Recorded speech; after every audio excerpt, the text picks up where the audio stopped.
Hi, I'm Paul with Wrench It Up, and today I'm going to be showing you how to change a toilet flapper. Most toilet brands will be displayed right here in the middle of the toilet.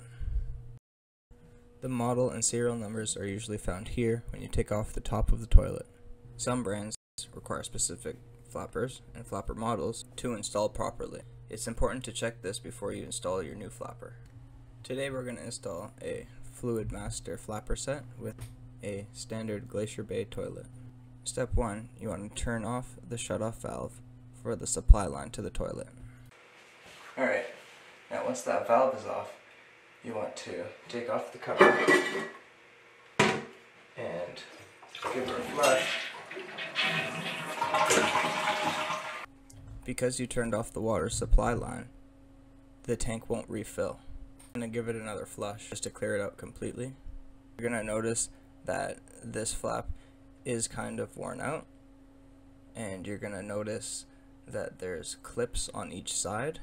We're just going to unhook those clips and also unhook the clip from the toilet lever.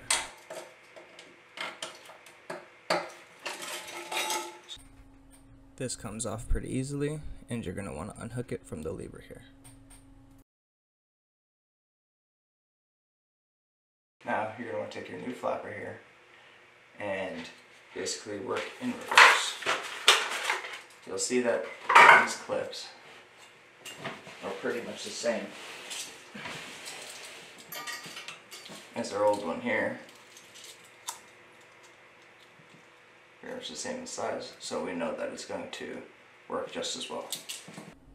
Alright, now we're going to install the new one on the same clips that we took the old one from. It should clip in pretty easy, and the flapper should be touching the bottom.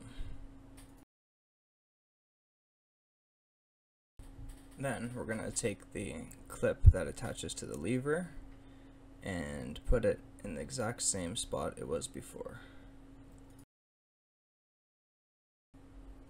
Next, we're going to put the water supply line valve back on so that the toilet fills.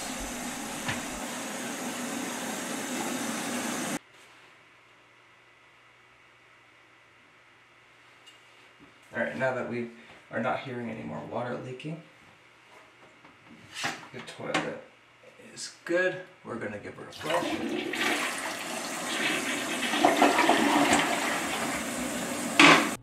And it's filling up like it should. Everything is working great. Have any questions or concerns with your plumbing? Give us a call, 416-800-5050.